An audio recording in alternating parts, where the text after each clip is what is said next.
Olá, seja muito bem-vindo a mais um episódio do PowerCast, o seu podcast de ativação, inspiração e capacitação. Aqui você aprende na prática com testemunhos reais e vivos sobre como a comunhão de fé e trabalho impulsiona a sua vida, a sua profissão e os seus negócios.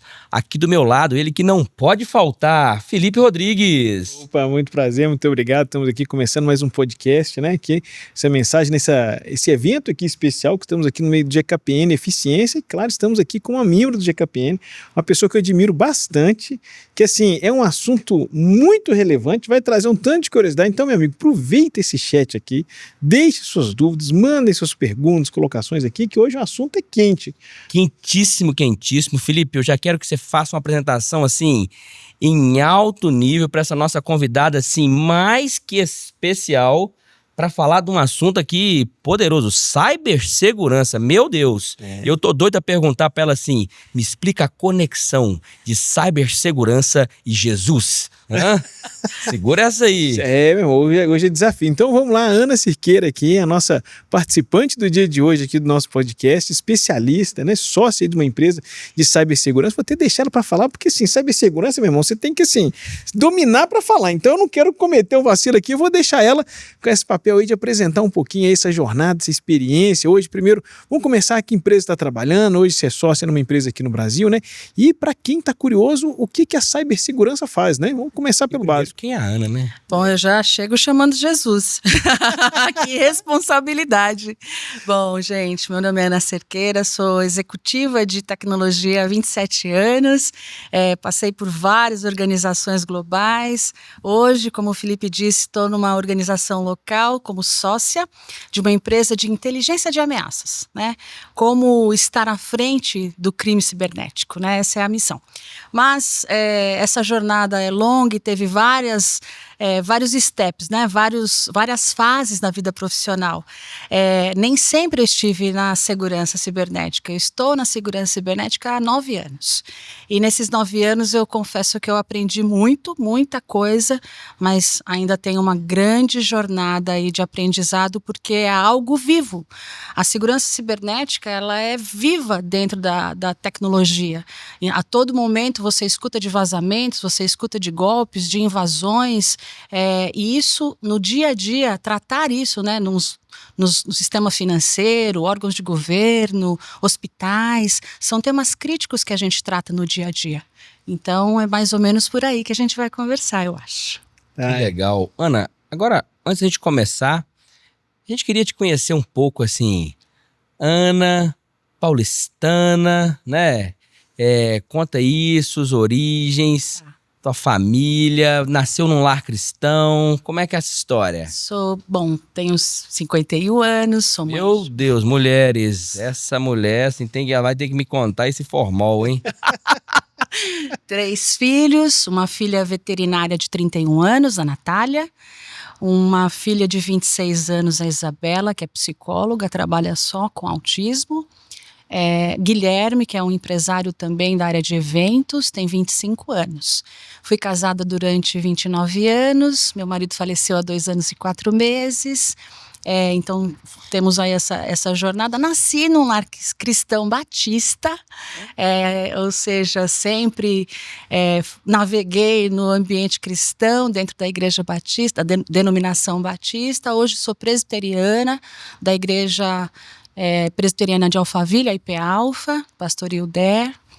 E meus filhos continuam também no caminho do Senhor, todos eles, né? Então isso é um pouquinho, vim de um lar, esse lar cristão era um lar que tinha muito desafio quando a gente olha sobre a perspectiva de recursos, de estudo. Então eu tive que ter muita força de vontade para vencer as barreiras e os desafios que se apresentavam com a escassez, mas isso é possível porque a gente crê num Deus que é dono de todas as coisas, e isso nos motiva e nos impulsiona quando a gente conhece a palavra de Deus, porque a gente tem chaves ali para poder vencer os desafios que se apresentam, né? Então sempre foi uma vida de desafios relevantes aí, mas sempre de muita fé, de muita consistência e de muita perseverança, né? Então, meu pai é cristão também, minha mãe também. Minha mãe portuguesa, católica, né, de família católica, quando conheceu meu pai, um pouco tempo depois se converteu também e começou na Igreja Batista. Então, todos nós,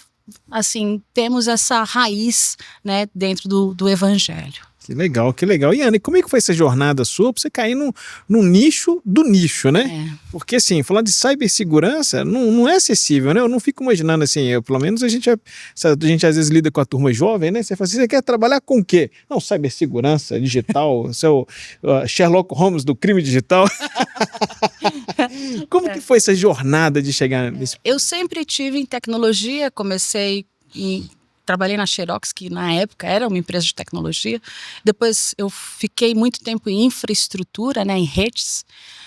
E nesse momento de redes, eu trabalhava muito com hardware e essas coisas. E em determinado momento, houve uma virada no mercado para software. E nesse momento, houve a primeira transição de carreira, eu saí de infra, né, de hardware ali, para software cloud. E aí eu sou muito inquieta, gente. Eu sempre acho que a gente pode aprender mais, eu sempre acho que tem coisas novas para a gente alcançar. Então, essa primeira virada de chave, quando eu observei minha carreira que estava indo para uma estagnação, eu falei, não, a gente precisa mudar isso daqui. Então, primeiro shift foi para cloud. Segundo shift para segurança. Quando a gente entra no mundo de cloud, de software, que você tem ali... você não está vendo aquilo acontecer. É diferente de você ter uma coisa física que você vai lá e conecta na rede, né? Ali o software você configura, você tem uma série de outros desafios. E ali, em alguns momentos, quando eu comecei a ler muito sobre segurança, eu comecei a ver que eu tinha alguma vocação para aquilo, assim, eu gosto de descobrir coisas, né? E comecei a estudar, a ler muito, fiz alguns cursos e vi que realmente eu queria rumar para esse destino. E foi muito legal, porque a gente cibersegurança é um assunto extremamente atual, todas as organizações estão preocupadas com isso, conselhos de administração, presidentes de empresas estão olhando para esse assunto, porque o crime cibernético cresceu absurdamente. Então, a cada dia que passa, eu tento me especializar um pouco mais, tento entender um pouco mais, e assim, foi uma escolha, né? Foi uma escolha, uma decisão ir para essa área, depois que eu vi que é um propósito. Quando você pensa sobre a perspectiva de defesa de um país, por exemplo, a gente fala de guerra. A guerra da Ucrânia, por exemplo, existe uma série de ataques cibernéticos acontecendo o tempo todo ali.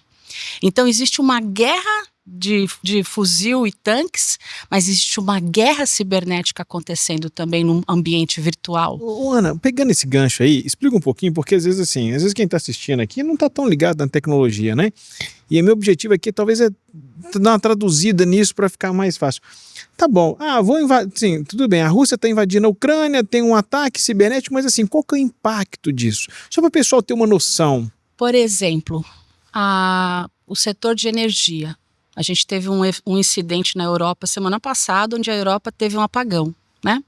Então, dentro desse cenário Rússia e Ucrânia, por exemplo, os ataques podem derrubar o fornecimento de energia e gás. E se está um inverno rigoroso que é lá, como que as pessoas aquecem as suas casas? Porque hoje é tudo sistema, né? O que controla a distribuição de energia é um software. Água, tudo é software. Telefone. Né? Não existe mais nada que não seja controlado por um software, por um sistema, né? Não.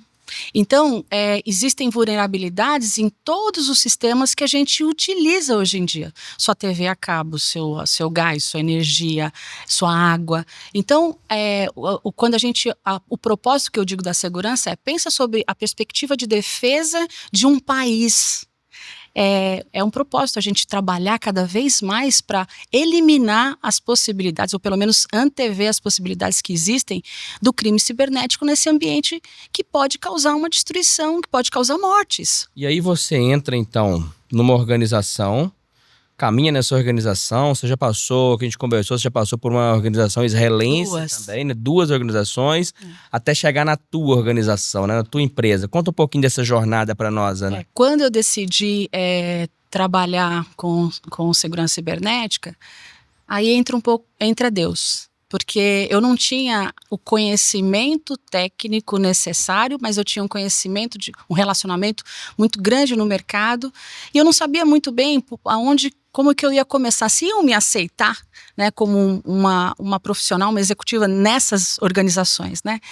E aí Deus abriu uma porta e eu já comecei como country manager de uma empresa israelense no Brasil. Então já assumi uma posição de destaque dentro de uma área que eu estava começando. Então não há coincidências, a gente sabe disso.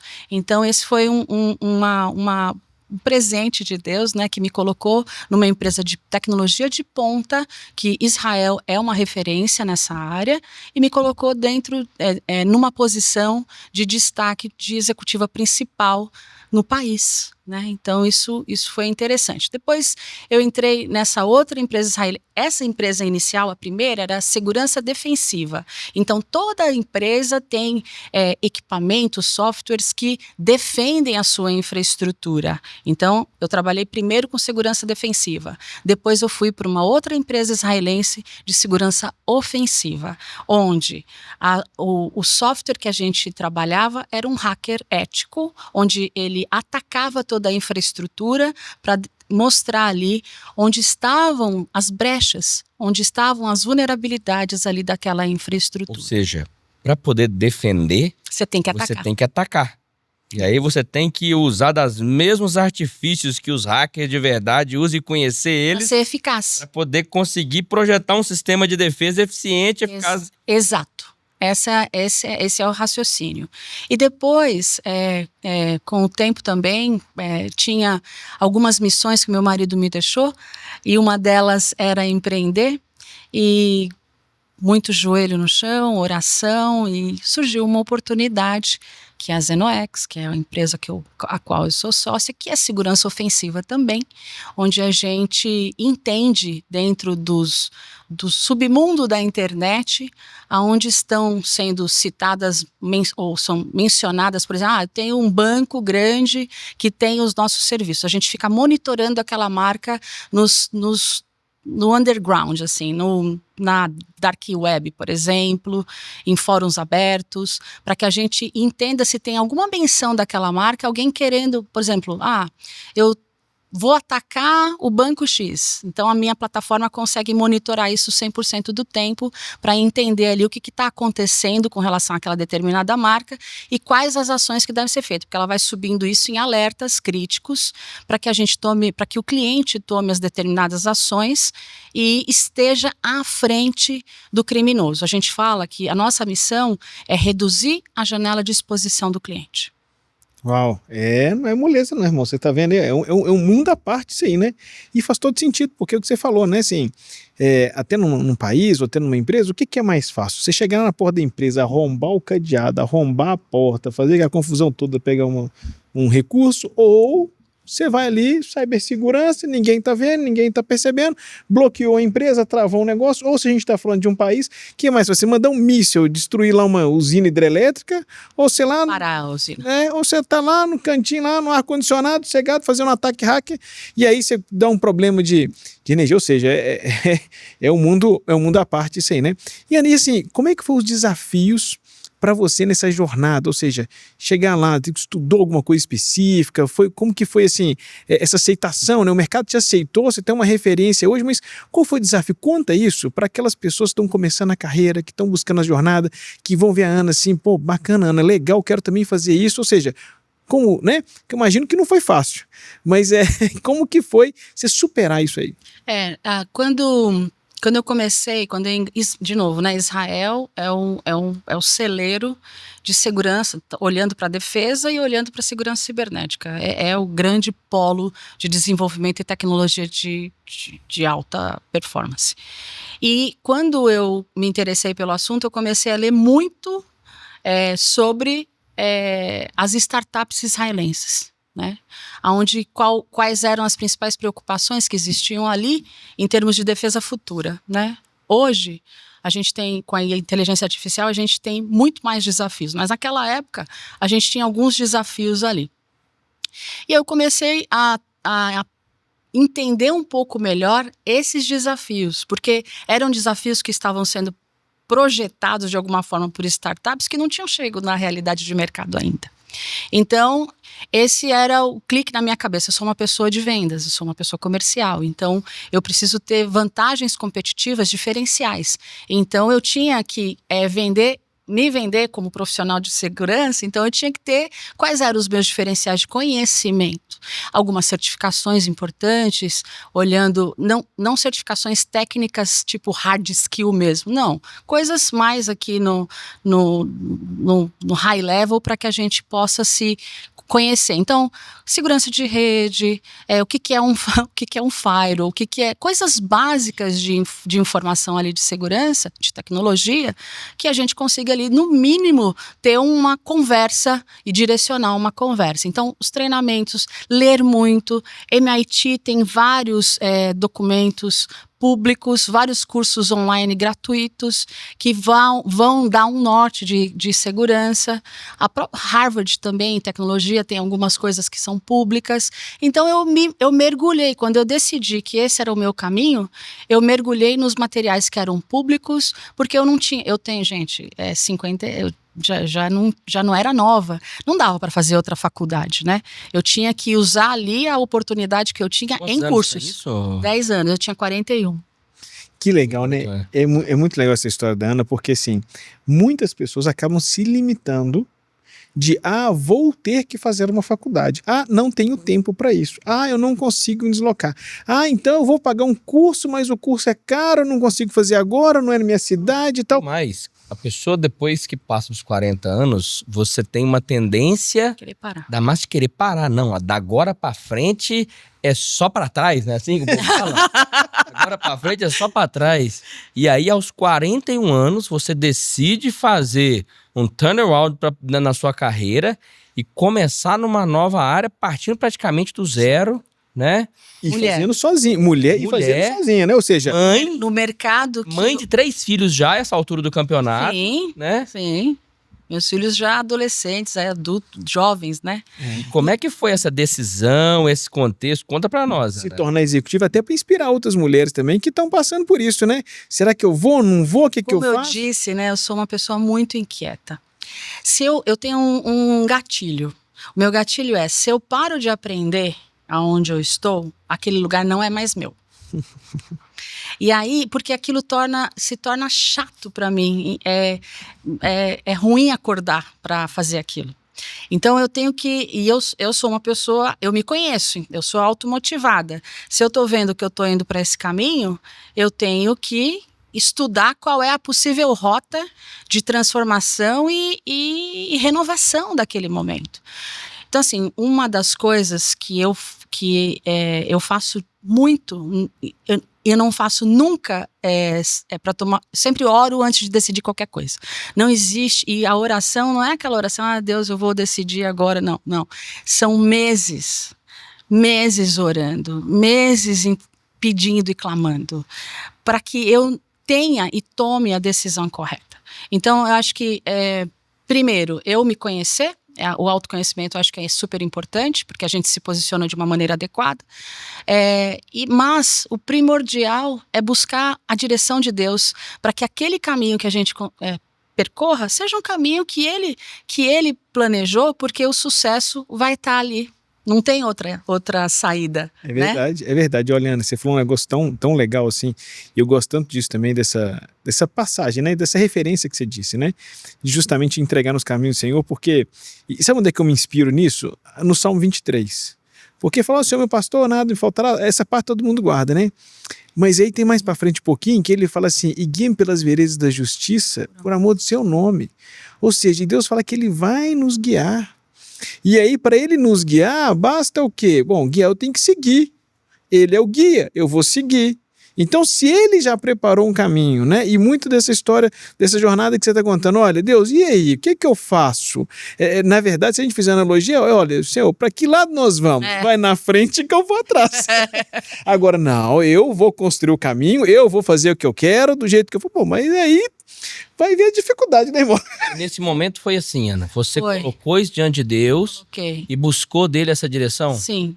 E uma coisa, só voltando um pouquinho aqui na questão da preparação, né, da capacitação, as pessoas em cyber, a gente pode usufruir de nanoconhecimento, ou seja, esses treinamentos, cursos, certificações rápidas que trazem conhecimento. Por quê? Quando a gente olha o mercado global de cyber, a gente está falando de uma força de trabalho de 5,7 milhões de pessoas hoje trabalhando globalmente na área. Uau. Né? Só que a gente tem um gap. O gap é de 4,4 milhões de pessoas. Olha, eu ia te perguntar isso agora, porque talvez tem algumas pessoas nos ouvindo e pensando assim, uau, me inspirei nessa Ana Cerqueira. Ainda tem espaço nesse mercado? Gostaria de fazer parte? Já dá dica aí para quem está nos ouvindo. Entendeu? Então, quando você olha a força de trabalho global, 5,7, você olha o gap de profissionais, o apagão de profissionais que a gente vive na área de 4,4 milhões, a gente tem um gap quase do tamanho de uma força de trabalho, ou seja, só tem oportunidades. Tem muitas oportunidades.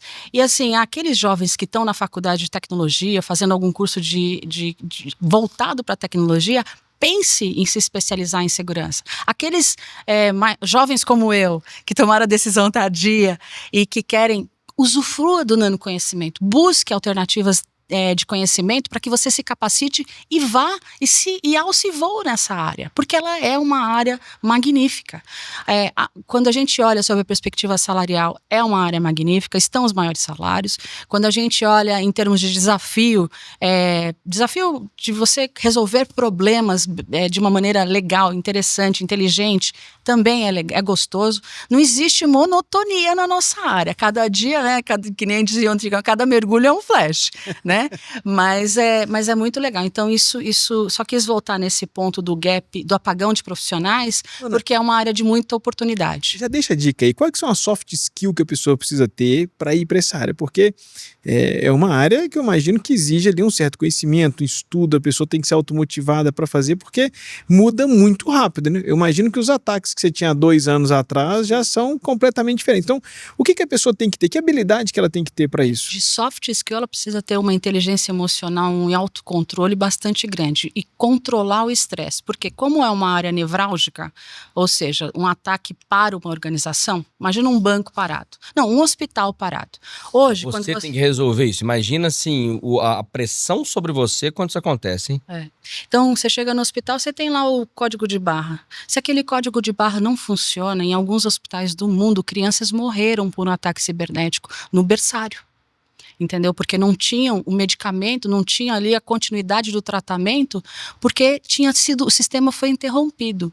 Então, a pessoa precisa ter autocontrole, precisa gerenciar muito bem o estresse, precisa ter uma habilidade ali de mapeamento de tomada de decisão crítica ali num curto espaço de tempo, habilidade de negociação sob a perspectiva de resolver conflitos, porque segurança é uma área que ela está no meio de todas. Então, tem o cara de redes, tem o cara do negócio, tem o cara do não sei o quê, e todo mundo ali está esperando que o sistema volte. E segurança está no meio de tudo isso. Então, você tem que ter a habilidade de negociação e interação, né? Conversar, saber conversar. Num ambiente crítico desse, você tem que saber acalmar um pouquinho as pessoas, né? É verdade, é verdade. Eu vou dar um pincelado aqui, que eu tenho um passadozinho no TI, né? E aí, bem mais simples do que o que a Ana está explicando, mas eu lembro uma vez que eu estava num domingão, 7 horas da manhã, meu telefone toca, eu não era o analista, eu era o gerente de time ali, e o meu telefone toca, o cliente me liga, né? E falou assim, você sabe que quando eu te ligo não é para dar bom dia, né? Aí Aí eu falei, qual que é o problema, né? O problema é que a fábrica não estava emitindo nota fiscal. Ixi. O sistema tinha caído e falou assim, tá cheio de carreta aqui, não consegue ninguém entrar nem sair e precisa subir o sistema de novo, né? Eu tenho que ligar para alguém entrar lá no plantão e resolver, mas é um pouquinho que você está explicando, ou seja, não tem 24/7, você tem que fazer essa jornada, né? Mas é uma coisa, também tem suas recompensas, né? Também não tem sua monotonia, nem seu tédio, muito legal. E Ana, só para a gente fechar esse assunto, quem quiser trabalhar numa área dessa, faz o quê? LinkedIn, vai procurar, mandar currículo, seguir o processo normal, né? Sim, sim. Tem muitas vagas em aberto, umas muito técnicas, bem profundas, mas algumas mais tranquilinhas, assim. Mas, de novo, eu acho que para uma área de vendas, por exemplo, você se capacitando ali minimamente, dá para alçar uma jornada de cyber. Que legal, que bacana. Ana, fazer uma mudança de carreira aos 41 anos é algo desafiador no normal. Mas nesse contexto, 41 anos, mudança de carreira, casada, 3 filhos, como que foi equilibrar isso? Ter essa inteligência emocional nesse momento da vida também, porque muitas mulheres nos ouvindo aqui hoje, com certeza podem se perguntar sobre isso. Bom, como que eu consigo ter a postura, a fé e a segurança para poder fazer isso e como equilibrar isso tudo? Porque talvez você ainda estivesse trabalhando e foi tudo de uma maneira simultânea. Sim. Como é que foi essa jornada? Falando sobre perspectiva de família, eu tive ao meu lado um marido que era meu cúmplice, era meu partner no crime. Sempre me impulsionou, sempre me orientou, sempre me ajudou muito a ampliar a visão. Era o meu porto seguro para tudo, né? Inclusive para a divisão das tarefas em alguns momentos onde eu precisava me dedicar um pouquinho mais. Então, divisão não, eu acho que assim, equilibrar o tempo, eu acho. Uhum. Então eu viajei bastante, sempre trabalhei bastante, mas o tempo que eu estava em casa, eu estava em casa. Então, a qualidade do tempo com as crianças era algo muito importante para nós. E sempre o tempo de família era muito, muito, muito precioso para todos nós. E quando eu não estava, o meu marido nunca deixava essa atmosfera cair, né? Sempre tinha a mãe e o pai, mesmo eu estando ausente fisicamente, eu estava presente lá de alguma forma, porque a dinâmica da família era equilibrada nesse aspecto, né? De você ter essa cumplicidade, esse apoio, esse entendimento, essa compreensão. E os meus filhos foram criados assim. Eles falam que eles foram... eles tomam decisões aí sempre, desde a adolescência, o tempo todo. Ele fala, você criou a gente para o mundo, você criou a gente para resolver. Então, muitas vezes, eles resolviam as coisas e tomavam boas decisões. Porque eu acho que eles foram amparados nesse ambiente aí de tomada de decisão e de escolhas que eram fundamentadas na família. O que é bom para a família isso? Beleza, então a gente vai fazer. Não é bom para a família. Meu marido sempre, eu acho que esse caminho aqui... Eu nunca tomei uma decisão sem consultar meu esposo, nunca. Então era sempre tudo muito bem planejado, arquitetado e construído para que não causasse trauma nos meus filhos, entendeu? Nos nossos filhos, né? E Ana, você tem um trabalho hoje voltado para mulheres também, né? Para cibersegurança. Me conta um pouquinho mais como que é isso. Eu faço parte de uma organização non-profit americana, chama-se WONSE, que o objetivo é suprir o gap de conhecimento de mulheres em cyber começou na América Latina.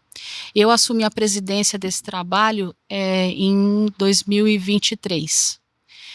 Setembro de 2023. O que nós fazemos? Nós capacitamos as mulheres.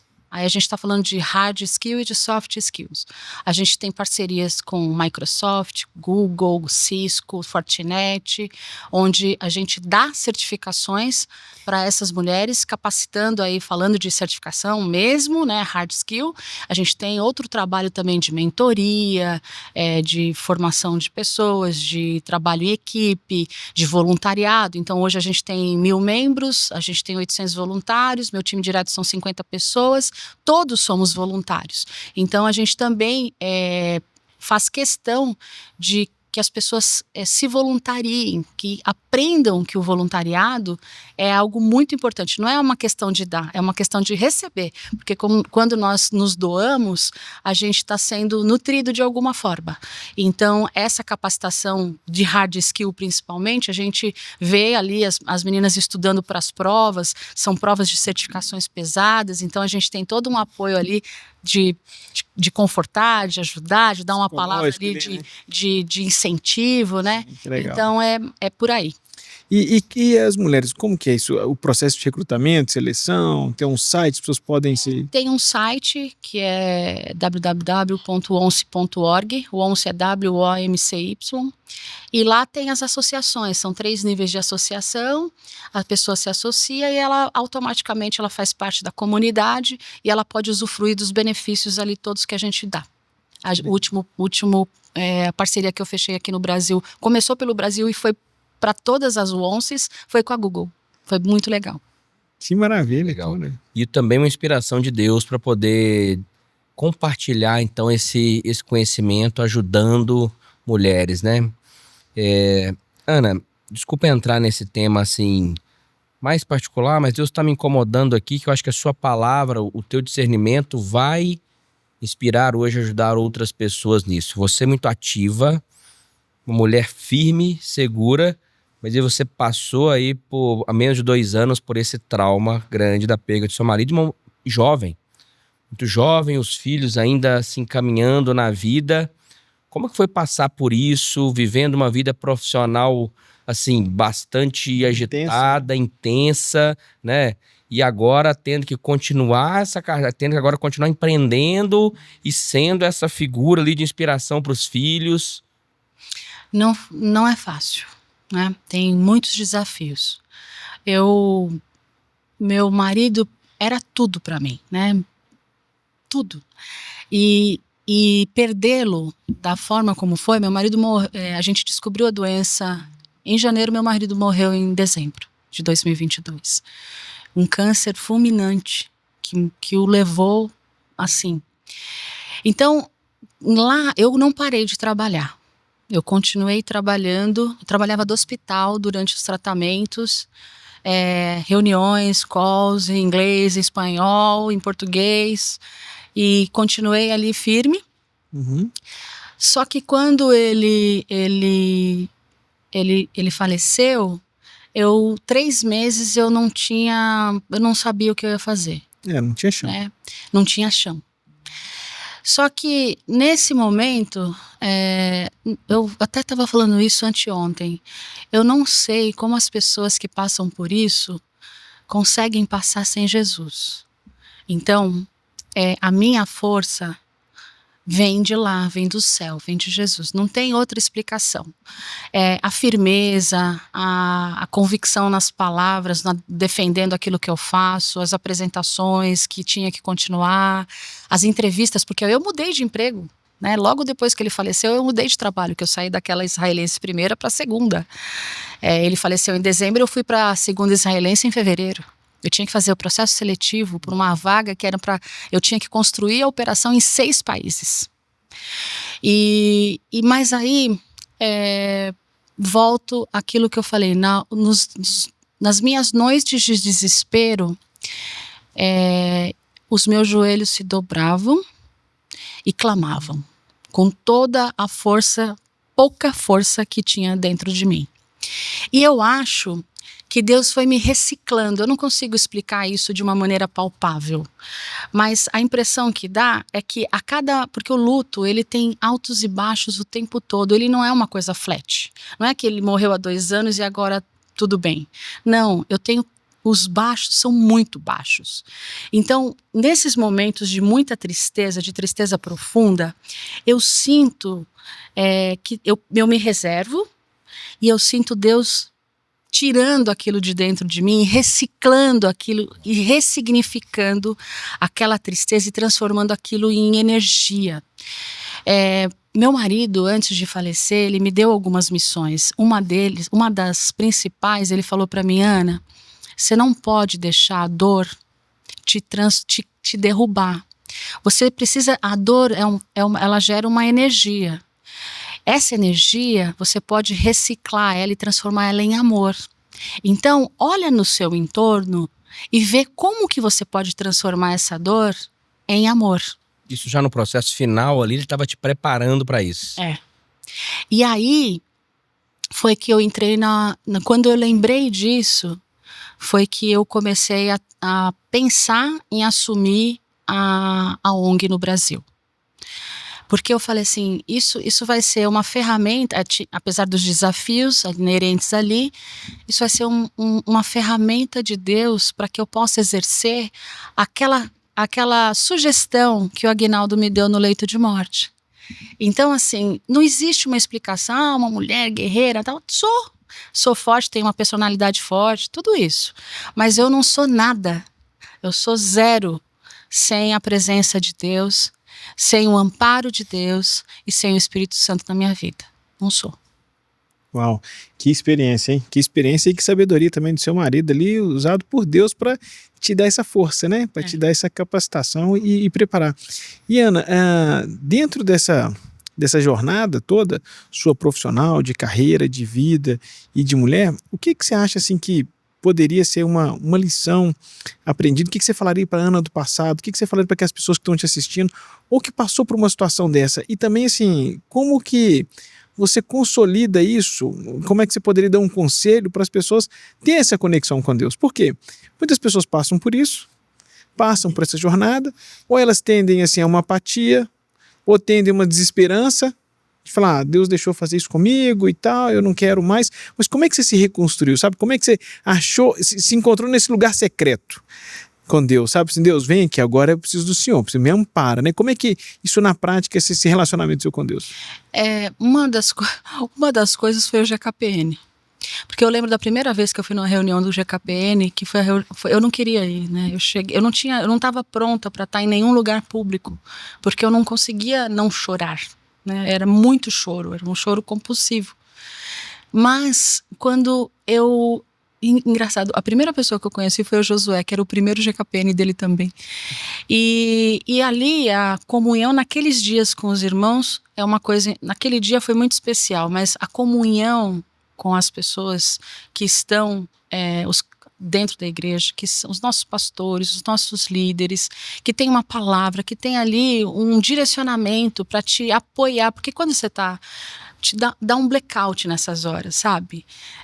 Você não tem muita visão, eu vou chegar ali, não, é muito difícil você chega à beira da desesperança ali, sabe? Então, assim, eu acho que a comunhão com as pessoas, a palavra de Deus, estar com os ouvidos sensíveis para ouvir a voz de Deus, e eu vou te falar, eu ouvi muito a voz de Deus até para tirar as minhas alianças, porque o meu marido colocou a aliança dele no meu dedo também. E porque a mão dele começou a inchar um pouco mais, aí ele pegou a aliança dele e falou assim, vou tirar, quando eu ficar bom, eu vou pôr no seu dedo. Quando eu ficar bom, você me devolve. E ele ficou bom no céu, ele não ficou bom aqui. E eu fiquei, aquela aliança, ela me lembrava desse momento. Lá 6 meses depois, aquilo estava me angustiando. Eu pedi direção de Deus sobre isso. Eu sou muito específica e intencional em algumas orações, principalmente para tomada de decisões, seja a decisão que for. Então, eu lembro, aconteceu várias coisas, esse é um testemunho, depois a gente conversa sobre ele, porque ele é longo, mas essa entrega, ela foi eu pedi para Deus, esse é o momento de te entregar isso, Senhor. Então, assim, eu acho que a oração, a comunhão, estar no meio de pessoas que estão com o mesmo objetivo em Deus, estar se alimentando. Por mais que a gente não queira, a gente precisa da palavra de Deus, porque ela é eficaz, ela vai trazer esse conforto. Então, assim, a oração é o principal. Eu falo muito sobre isso, sobre orar.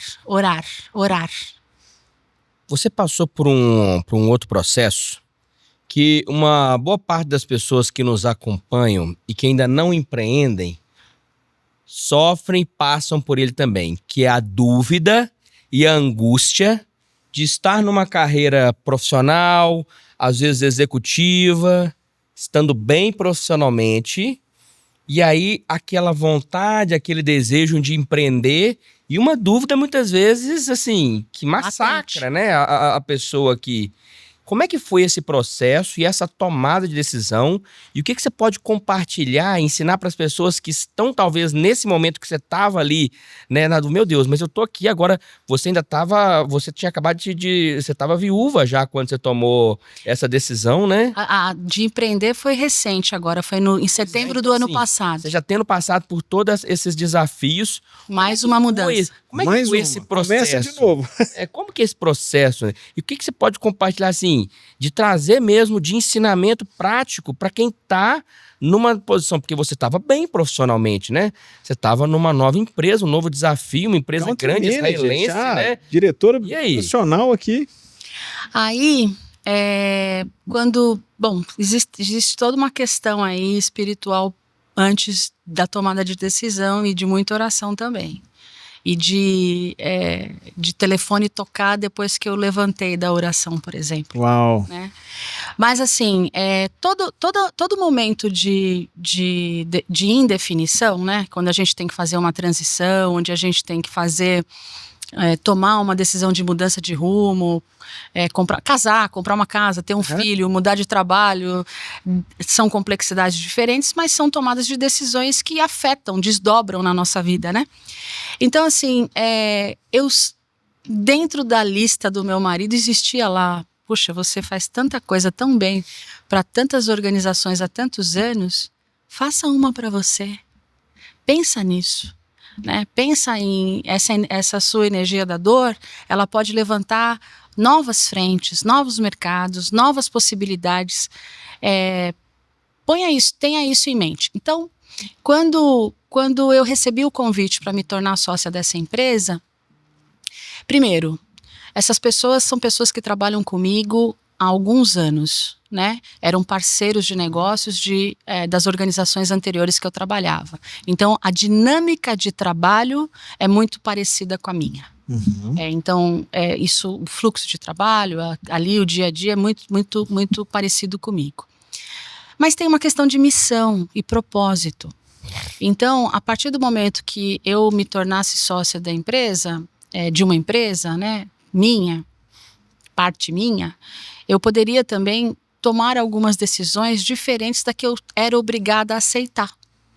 Então, isso também é uma virada de chave, foi uma virada de chave na minha cabeça. Avaliar ali os prós, eu sou a pessoa das listas.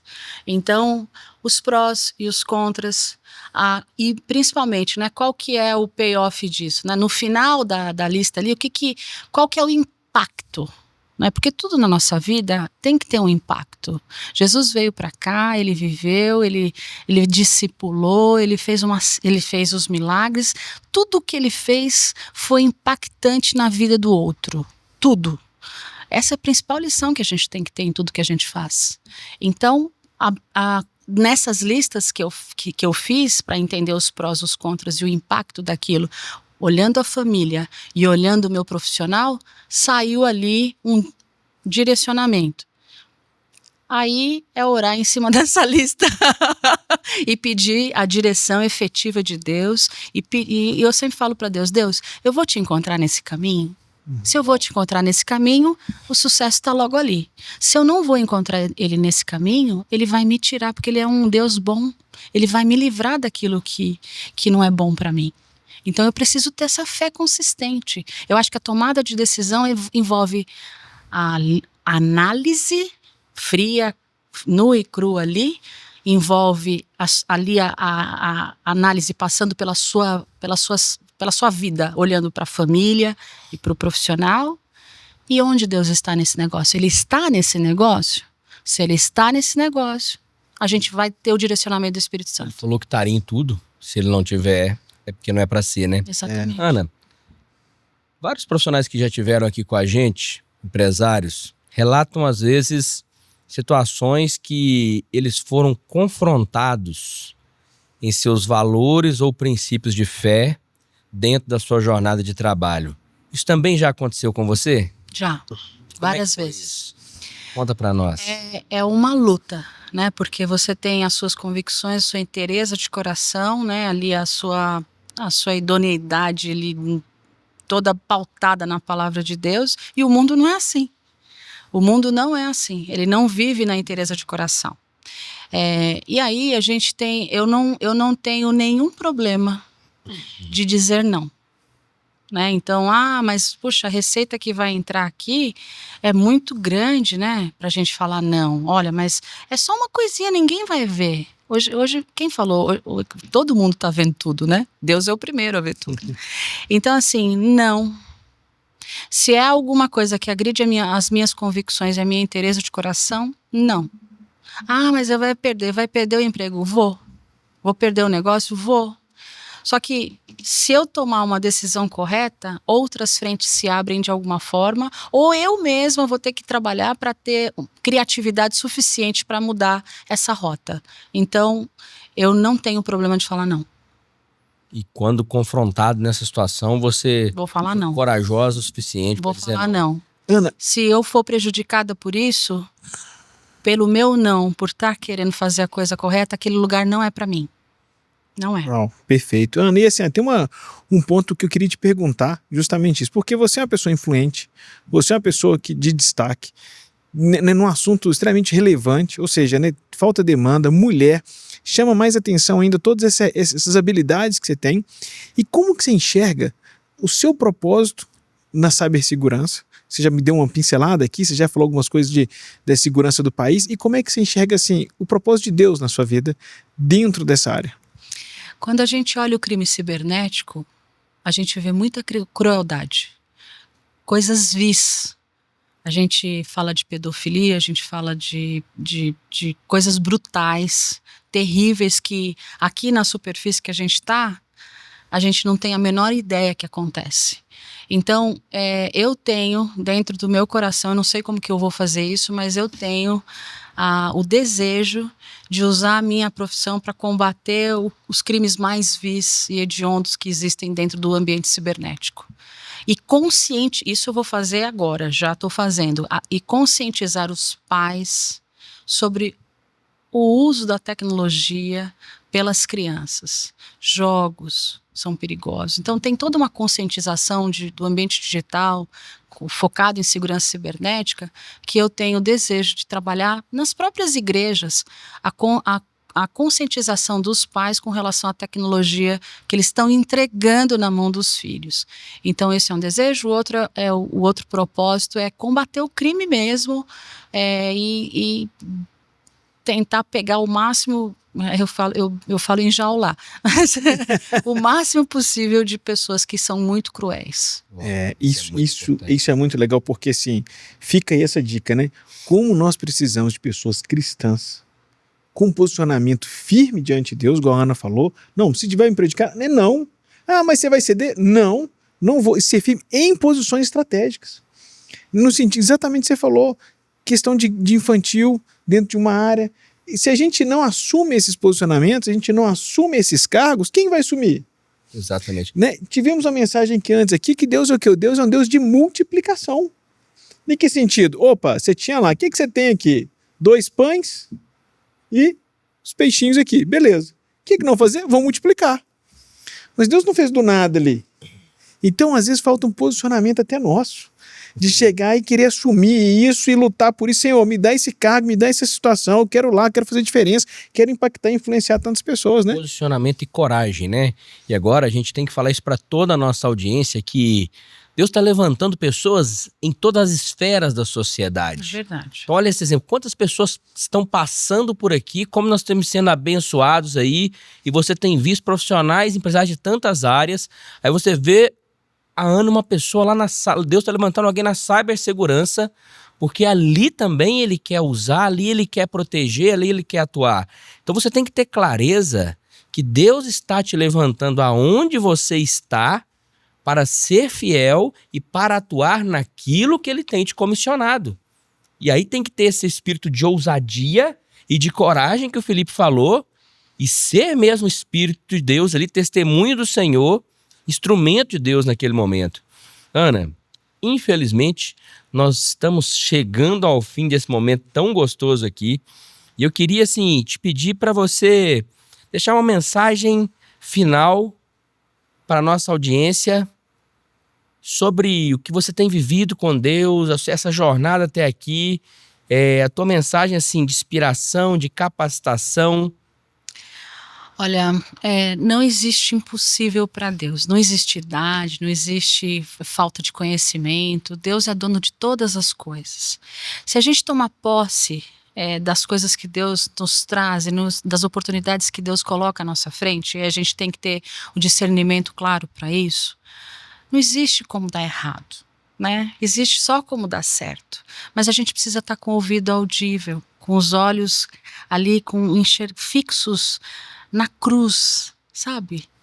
E essa cruz, ela é o norte das nossas vidas. Então, olhando para a capacitação, falando de hard skills, né? Estudem, né? Oportunidade tem, 4,4 milhões de vagas em abertas no mundo, né? Então tem vaga. Agora, entrega todas essas coisas. Você já tem a sabedoria, busque sabedoria, discernimento. E o sucesso é garantido. Não tem como não ter sucesso quando a gente está com Deus. Ah, vai ter desafios? Claro, obviamente. Nada é um mar de rosas. Mas tudo é possível àquele que crê, né? É verdade, é verdade. Vamos agora para aquele final e a gente conhecer um pouquinho mais da Ana, né? Os minutinhos finais aqui, Ana, já vou te fazer 2 perguntas, você pode escolher a hora da resposta, mas é o seguinte, primeiro nós queríamos conhecer um hobby da Ana, o que a Ana gosta de fazer, né? A pessoa tá uma tarefada, cheia de coisa ali, a gente gera essa curiosidade, o que você gosta de fazer no seu momento livre, e também um livro que você recomenda, né? Tirando a Bíblia, isso pode ser um livro profissional, um livro que você acha interessante, também a gente queria saber um pouquinho uma opinião sua nisso. Eu adoro fazer trilhas, adoro fazer hiking, né? Então esse é o que é minha higiene mental. Eu gosto de algumas de artes também, gosto de pintar algumas coisas e tal, artesanato. E desculpa, outra pergunta, esqueci. O livro, eu tô terminando de ler um livro que chama Leading Yourself, só tem em inglês, do Mac Lake. Que é um livro que fala sobre a autoliderança, né? A gestão de você mesmo, né? E todos os mecanismos que tem ali dentro da palavra de Deus para que você consiga ser um líder, primeiro liderando a sua vida. Uau. Então é muito, muito legal. Fenomenal, Ana. Muito obrigado. Obrigada. Pela sua disposição, pela aceitar o nosso convite aqui. Né, no meio da conferência, tiramos a Ana ali da conferência, trouxemos ela para cá, e como foi valoroso e abençoador aqui para nós, Ana. Muito obrigado. Também, muito obrigada. Obrigada pela oportunidade, Felipe, obrigada. É muito bom estar aqui com vocês. Deus te abençoe muito. Olha só, se você foi abençoado aqui nessa mensagem, então eu já deixo mesmo aqui aquele desafio costumeiro para você. Pensa em no mínimo 3 pessoas que precisam ouvir essa mensagem. 3 pessoas que também vão ser abençoadas, assim como você foi aqui nesse episódio desse podcast. Encaminha agora, não deixa para depois não. Só pega o link aí, manda um texto assim: assista, é para você. Pronto. Seja instrumento de Deus hoje na vida dessa pessoa. Amém. Se você ainda não deu like aqui nesse episódio, por favor, faça isso agora. Faça isso agora. E se você não é inscrito, se inscreva também, porque constantemente. Estamos trazendo aqui esses conteúdos. Todas as semanas tem conteúdo novo no canal.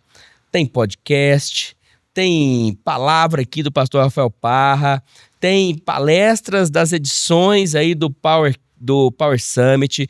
Então você está sempre aqui recebendo algo de Deus para sua vida. Muito obrigado para você que chegou até aqui. Deus te abençoe muito e até o nosso próximo episódio. Não é isso, Felipe Rodrigues? É isso aí, né? O podcast aí, meu irmão, extremamente inspirador. Acho que vai sair um tanto de gente estudando, pesquisando agora sobre cibersegurança, mandando currículo para todo lado. Mulheres aí empoderadas aí. O negócio vai bombar aqui. Esse podcast hoje foi tremendo, irmão. Muito obrigado, viu, Ana? Obrigada a vocês. Obrigada. Um abraço, pessoal. Até mais. Tchau.